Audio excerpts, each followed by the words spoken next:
Beginning current Daf, Mesech Kesuvos Daf, Nun Dal, begin on the bottom and the Gimel Amid Beis, 2 lines up at the bottom of the Amid. The Gemara continues in the related discussion from the previous Daf. We had a very interesting question regarding the halacha of the Kesubah. The Kesubah of a Yavama is from the Yava. And the question was, what's going to be with the mezainis? Our previous mission was speaking about the Tnei Kesubah. One of them is the mezainis of the Benon Nukvim. Of the girls that you're going to have, they're going to get fed from the state. The question we had was, what do you do with the bas of the Yava, where the Kesubah is al balo harishan, and so the question is, would the daughter, usually a daughter gets fed from her father's estate when he passed away, but here that's only because of the Tanai Kesubah, and the Kesubah was on the first husband. The question was, would the daughter get from her father? Her father is not the one who wrote the Kesubah, it's her uncle who was married to her mother first who wrote the Kesubah. That was the question we had that the Gemara remained with. The Gemara continued with similar type of questions regarding the mezainis, because it's Tnai Kesubah, what halacha would it have as it relates to the Kesubah?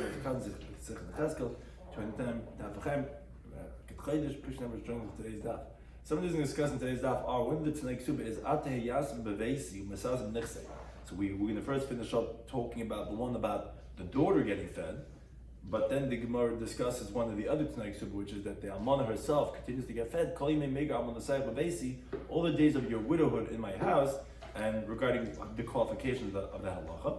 And also the basic Kesubah is, as the next parak begins, 100 zuz for an almana and 200 zuz for a besula. So we begin the current daf that from the Gemara Beis, 2 lines up at the bottom of the Amid. It says the Gemara Bayir Balazar, Bas Shania. A shnia is a term for someone who is rabbinically prohibited to get married. There's a primary and then the secondary. Shnia means secondary, rabbinically prohibited, which Rabbanan tell us later in the Kufam Beis and Parak Almana, that a shnia, a secondary ever, if you get married to a woman you're rabbinically forbidden to, she doesn't get a ksubah and she doesn't get mezainis.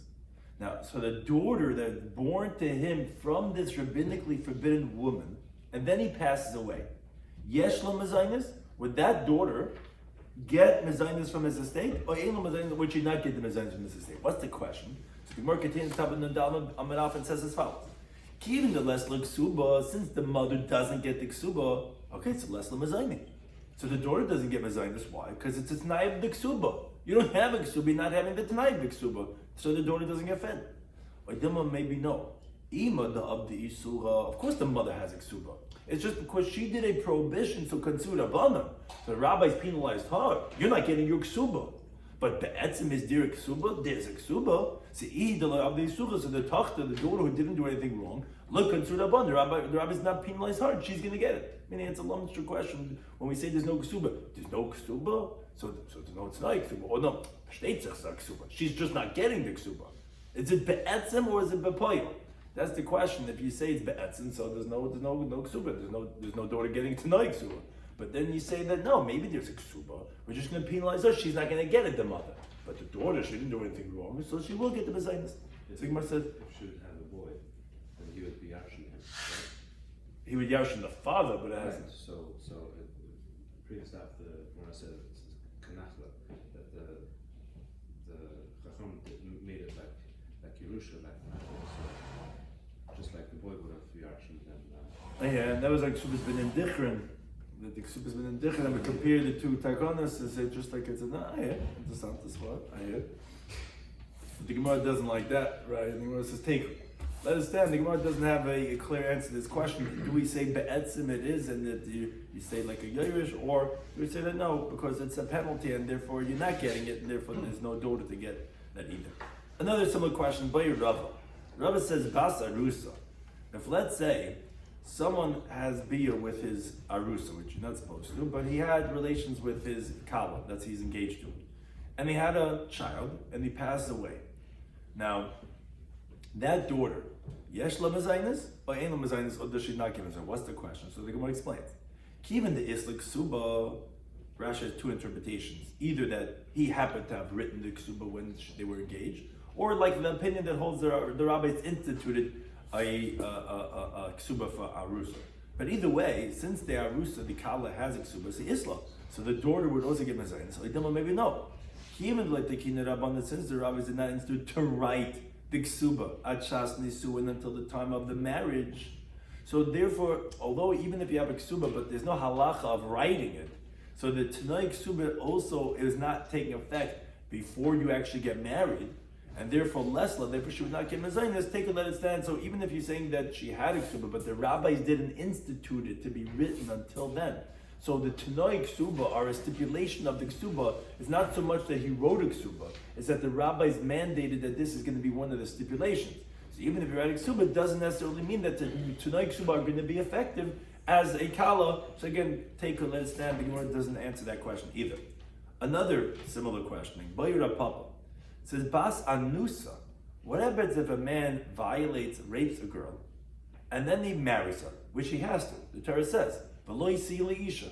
If a man violates a girl, the Torah mandates that he marries her and he takes care of her. Once you're ready for paigim in her, you have to marry her. He has a daughter from her, and then he dies. So that daughter of the Anusa, yesh la mezainis, ayin la mezainis, does she get fed or not? What's the question? So the Gemara first qualifies, says, Aliv Rabbi Yehuda lo tibaylach. What does he say that there's no question? The Amar, he says, yesh la kesuba. The Anusa, you have to give a kesuba from your estate of a mana, of 100 zuz, which means to say that no matter, she's like a regular woman, you have to give her a kesuba. So if he dies, even though he already gave her the 50 silver coins to her father for having violated her, doesn't make a difference. Now that you marry her, you have to write a ksuba. I mean, 100, only not 200. She's not a basula. She's a baula. But you have to give it to her. Of course, we're going to say that the daughter's going to get mezainis because she has a regular ksuba. The whole question is, they disagree. They say that no, the anusa doesn't get a ksuba. Why not? Because yatsa kesef kenasa b'ksubasa. They say the monies for the penalty is kamayir ha-basulais, is the equivalent of the ksuba that you would give to a regular woman. That money you're paying out now to the father is the equivalent of a ksuba, and therefore you actually don't write a ksuba. So that's the question, mine. What's the halacha? The mezainis of the daughter, which is a tanayim of the ksuba, would you say that that gets removed with this or not? Even the less the ksuba, less the mezainis. Actively, there's no ksuba. So then maybe the daughter wouldn't get mezainis. Idilma, maybe no. Ksuba time, what's the reason why? In general, by ksuba, that the rabbis didn't institute it over here, because in general, a ksuba of a woman is because kadesh take kalaba in the why we institute ksuba is that we don't want it to be easy. Okay, you know what? Get out. Yeah, he's gonna have to pay. It's gonna cost him, so he's gonna think twice. Now, over here by the anusa, he can't remove her because it's exeres a custom. It says l'shalcha. He can't send her away all the days of her life. So the ksuba is because of removing. That's why they weren't mesakin, because there's no concern. Therefore, she's not going to get it. But the other tanoi ksuba that is not because of loite kala, of course they instituted, and therefore the daughter would get mezainis. So take a let us that's not clear. On the one hand, lamaisa she's not getting ksuba. On the other hand, not getting ksuba because we don't need her. But that's only on the point of that we don't need, which is the woman getting her money when she leaves the marriage. But the daughter getting mezainis, why wouldn't we make that? It has nothing to do with that. Again, that's the similar type of question. What's the actual fundamental principle that would make the Tanoi Ksuba, and therefore all these questions remain where they take them.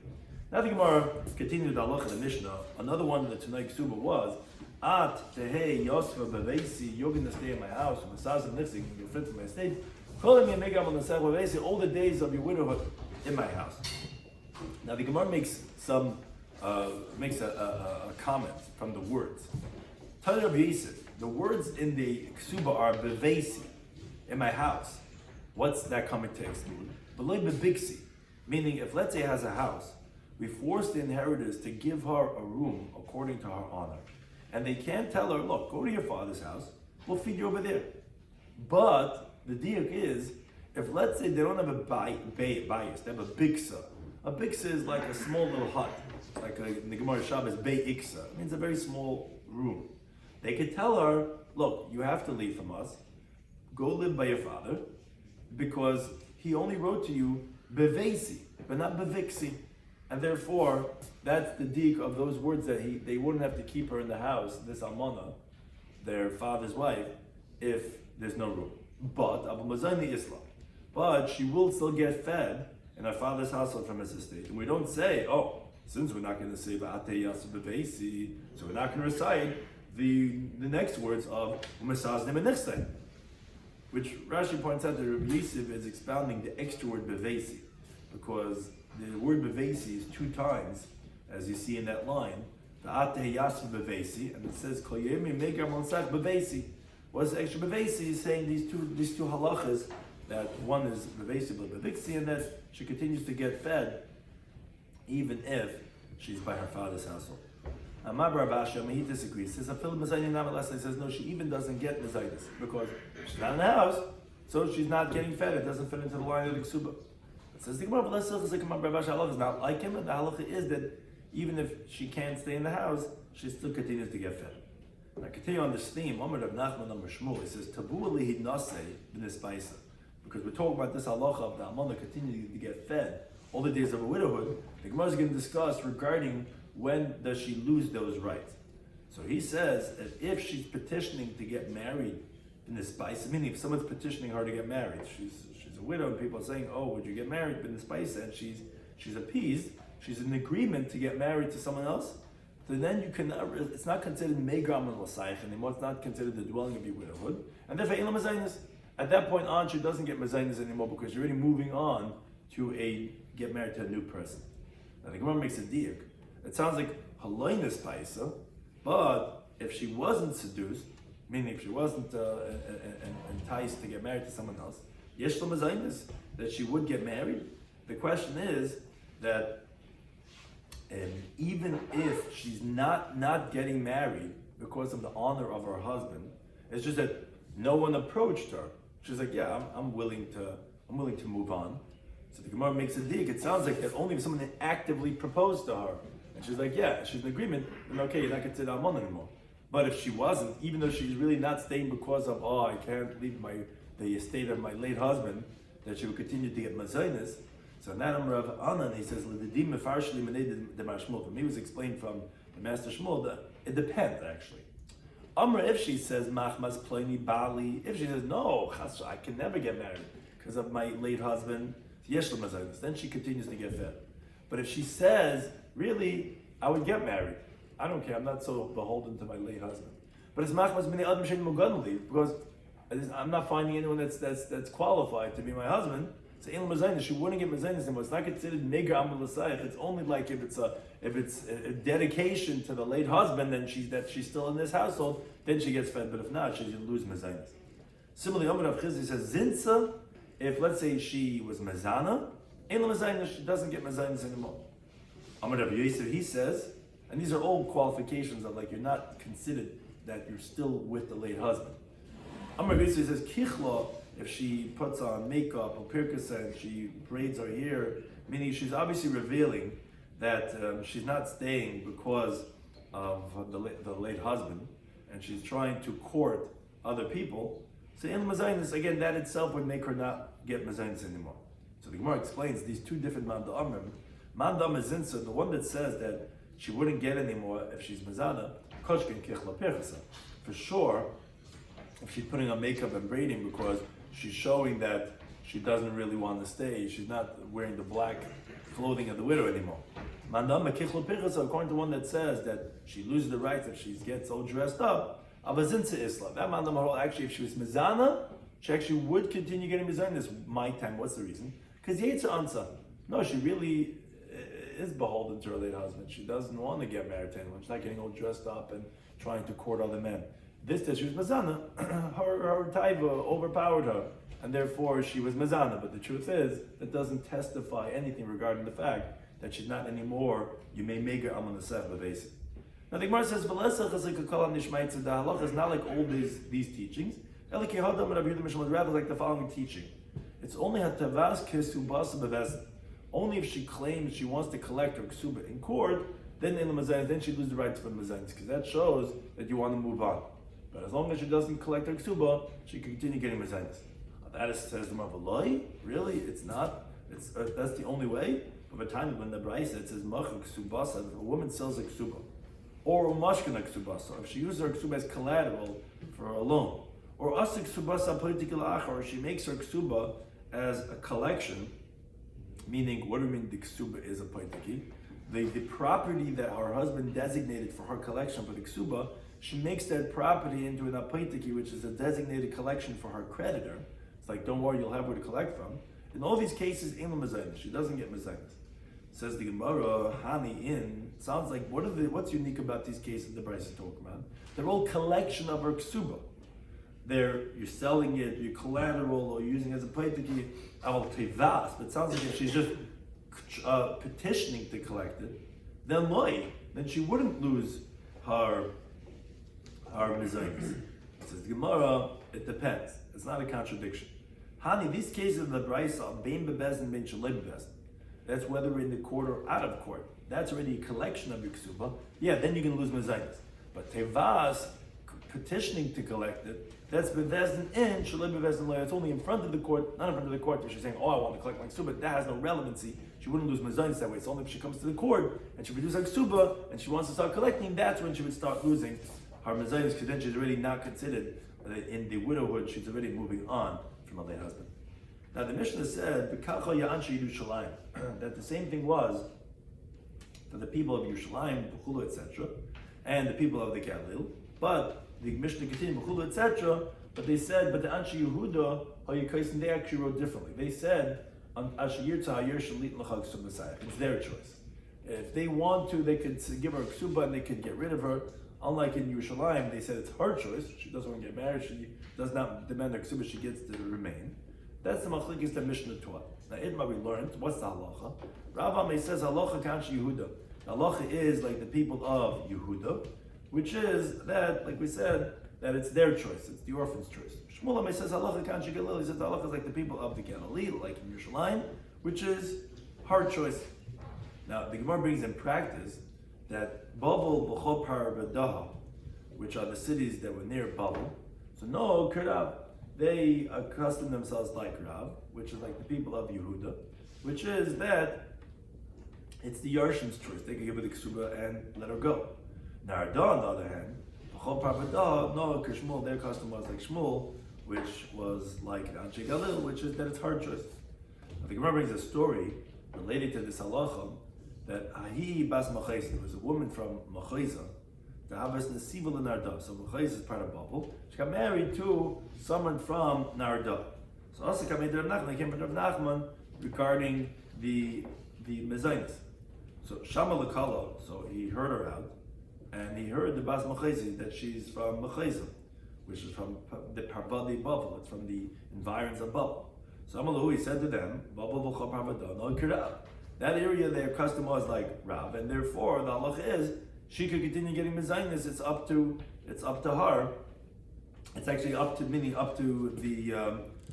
men, meaning the Yerushin could kick her out if they want to, because that was like how Rav Paskin Kanshi Yehuda.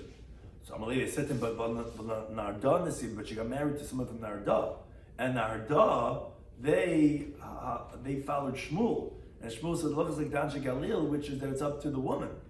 So he said to them, oh, that's the case. Now, their custom is like Shmuel, and therefore she's going to have the Maila of the husband, which is where he's from, which is that she gets to choose. And if she doesn't want to leave, the Yoshim can't just kick her out. It says, okay, how far is Narda to say who has those lenient opinions? It's up until anywhere where they measure the grain with the Nahardian Kav measurement, that means it's part of Narda, and it will have the halacha as that minik hamakim from there. Now the Gemara has another related machlekes. Itmar, we learned as follows. Amana, a widow, her kesuba, Rav Amei says, a kesuba of Amana is one mana. Now, Rav says the following idea. He says, Shaman Masha Aleha. Says when the widow comes to collect her ksuba in Bezdin, they evaluate the garments that she's wearing as payment for her ksuba, which means to say, that clothing is what you're taking from the estate. So if she's wearing a fancy outfit, high class shoes, so that's all going to be taken off from the ksuba. Shmuel says, no, ain't Shama Mashallah. We don't evaluate what's on her as if to say that's coming off from her ksuba. Now, Amr Rabbi he says, the opposite is by a hired labor who dwells in the house of the homeowner, and the homeowner, the employer, buys him garments, when he leaves, that according to Shmuel, you would evaluate the garments that the worker is wearing. According to Rav, you wouldn't evaluate. So their opinions are inverse or the reverse, by the halacha of a laborer. Rav Kahana Masni, he learns no, v'chein b'laket. The same thing is by the worker. According to Rav, you would evaluate his clothing. According to Shmuel, you would not evaluate his clothing. And Umanachba, and Rav made a simna, a mnemonic, to remember. There's different girsais here, but that's the way our gear says Yasma, which, although that's usually translated as the orphan, it's the laborer. Bar Malta is just a way of remembering, like a Yasim and an Almana. But it's like this guy alone, who is by the worker, Bar Malta, and the widow, Shalach Upaik. So Shalach means to say like a term of stripping. So take off their clothing and send them out to go.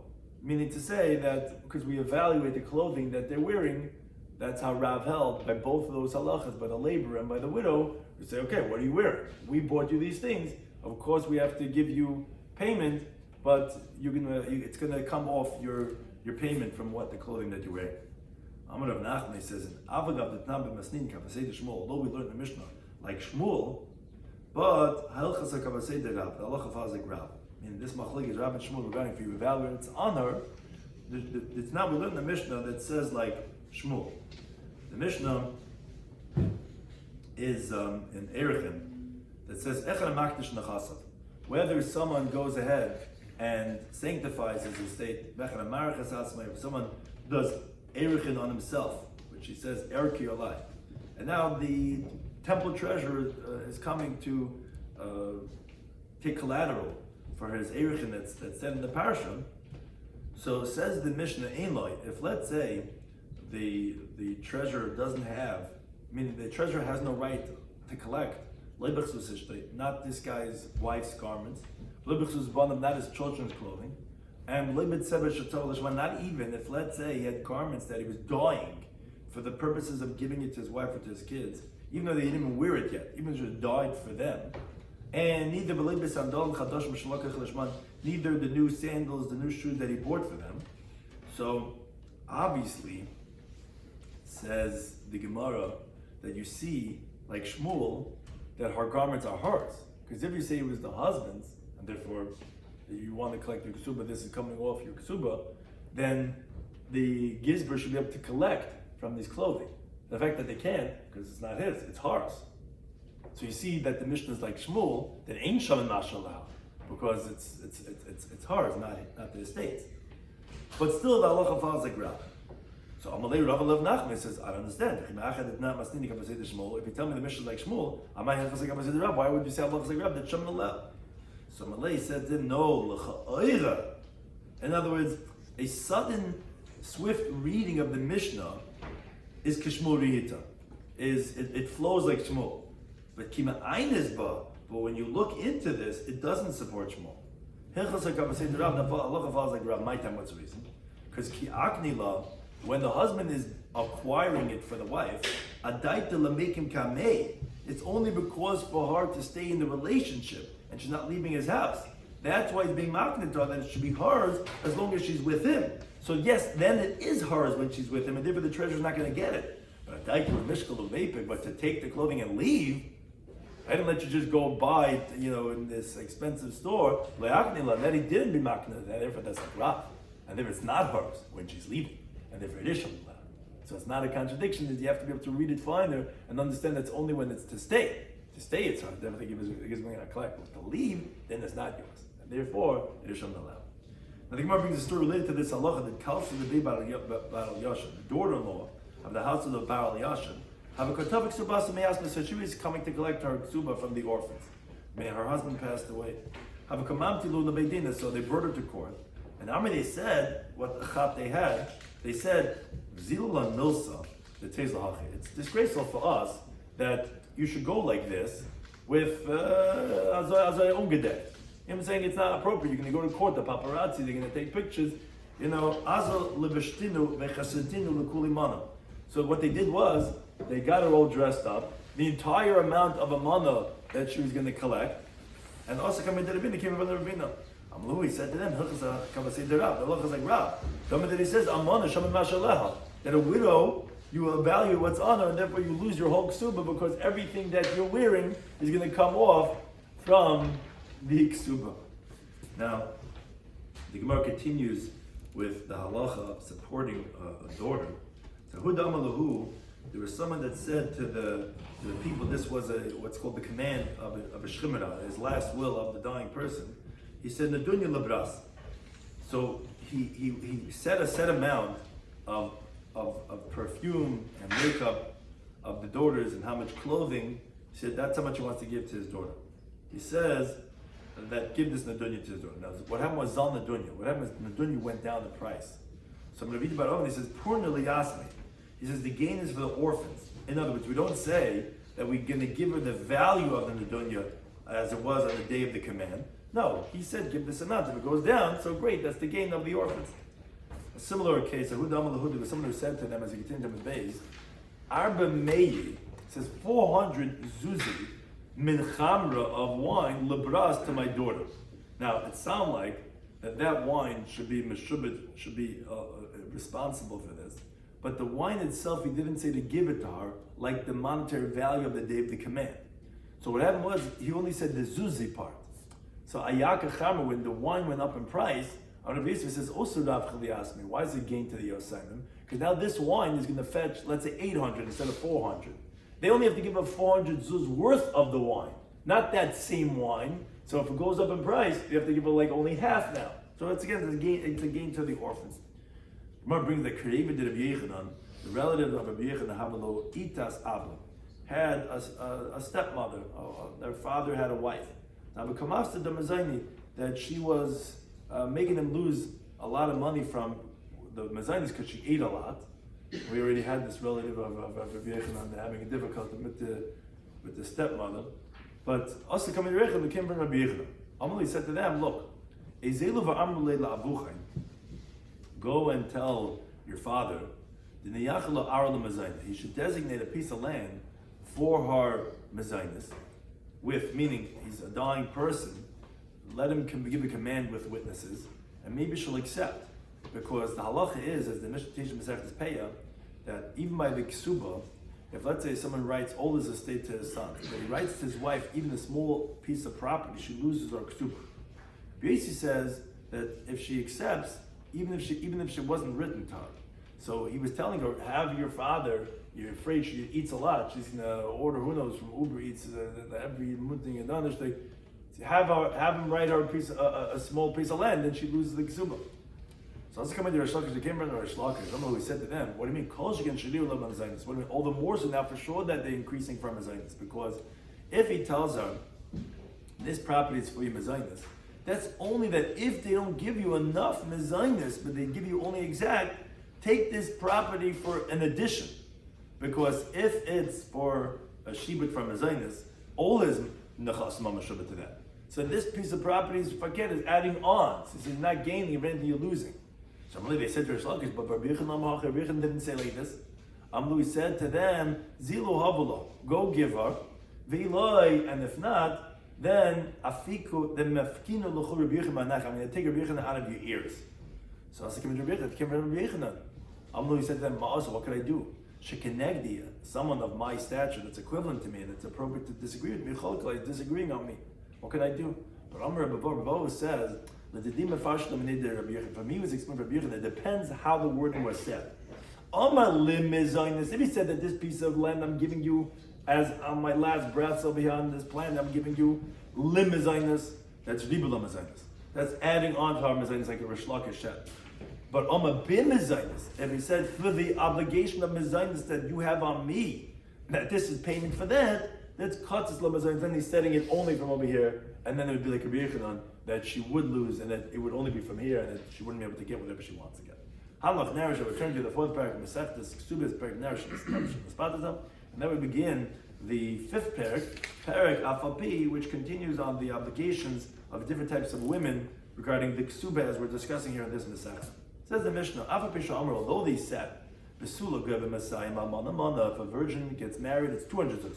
A widow is 100. Not Tzlahisif. If it wants to add on, even 100 manam, Yes, we could add on, which the Gemara asks, obviously, why wouldn't he be able to? But that's what the Mishnah says, he could add on.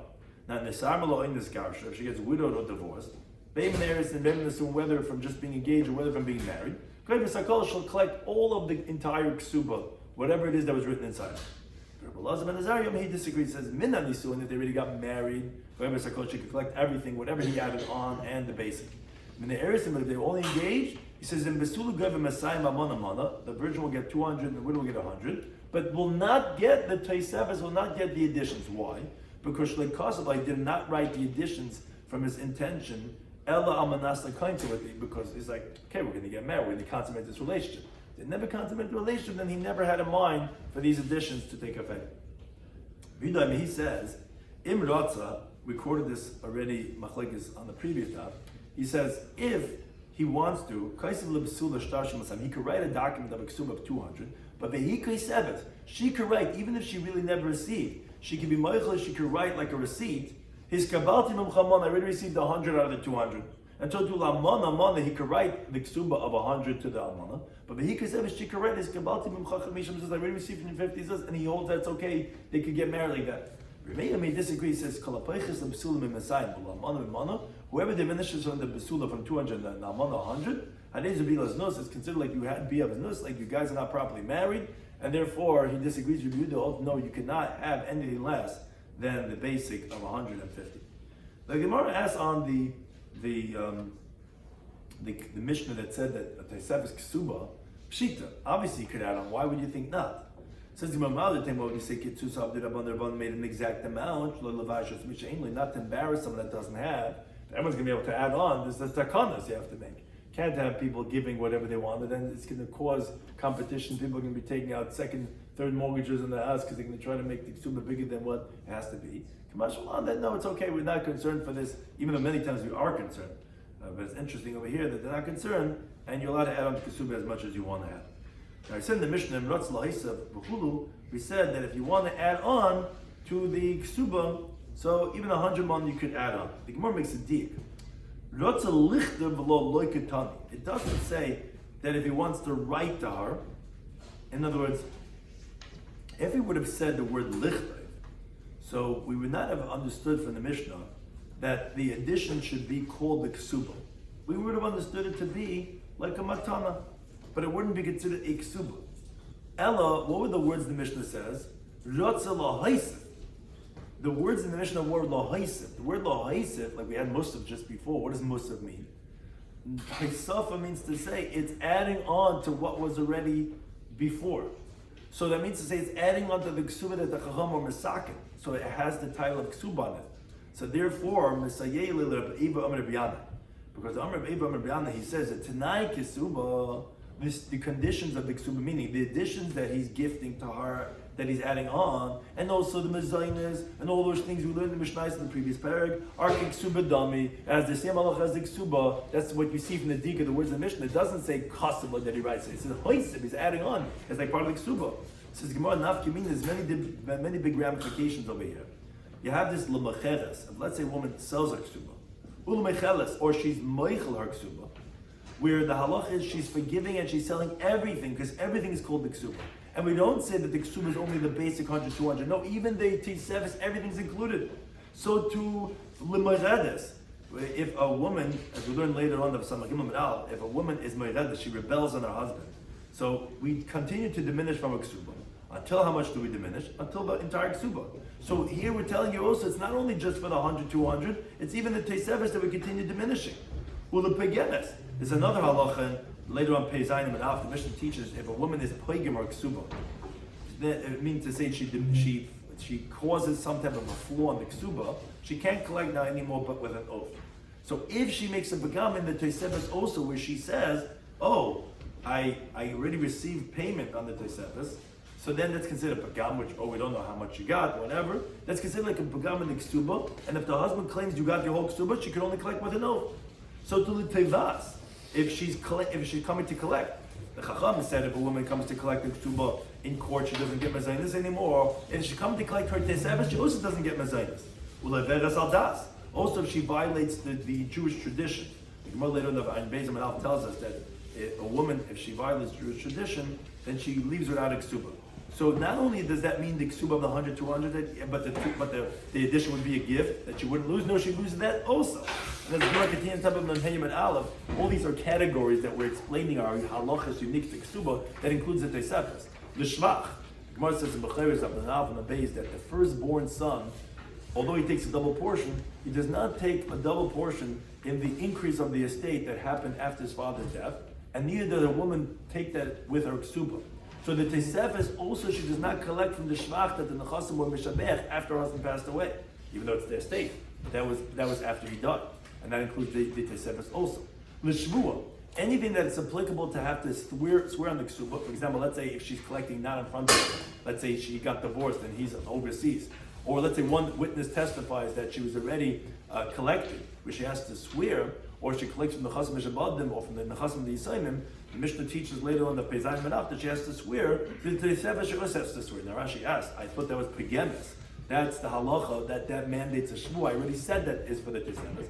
So Rashi says, no, we have to say explicitly to tell you that the Pegam of the Tosefos will be effective to require her to swear like if you were pagim in the ksuba. That was actually to tell us that these two different halachas. One is to swear, you have to swear on the Tosefos, and one is the Begam will make a mandate also of the Shvuah. Well, the Shvius, for the halacha of the Shemitah year. With the Shemitah year, it does not cancel like Ksuba, like other documents, only if she's pagim, and then you make it like a loan, as the Gemara says again, if it's Chesem and El. The Tosefos also will not be canceled, although it's like a regular gift. No, it's like the Ksuba. Someone writes all his estate to his sons, and he writes to his wife a small piece of property. She loses the ksuba, as the Gemara says in Babasik of Lamed Bezim and Al. Tosefos like the ksuba. And Ligvais Min HaKarka, the ksuba is only collected from the karka. That includes the Tosefos. Assuming that Zibur it's only from the lowest quality, as the Mishnah teaches in Gittin of Chesed Beis, so to the Tosefos. And it's only as long as, and when she's in her father's household, there's a unique halacha. The Gemara teaches later on Kavdal Al. As long as she's in her husband's household, for her whole widowhood, she can collect the ksuba. When she goes to her father's household, then the orphans are not working for her and they don't feed her. She can collect the ksuba only up until 25 years. If she's silent one more day, she meichlet. The same thing would apply for the Tosefos. And one last halacha, the ksuba has been in Dichron, that just like she takes, the children take the dunya of from their mother's father of the 100, 200, they would also take the Tosefos. Again, all these halachas, these unique halachas that apply to ksuba, the Gemara is telling us tonight ksuba is ksuba. That would also apply. And that was the dig we said of not, it doesn't say rotza lichtabla, it says rotza mahaisabla, because the Tosefos is part of the ksuba itself. Thank you for anything.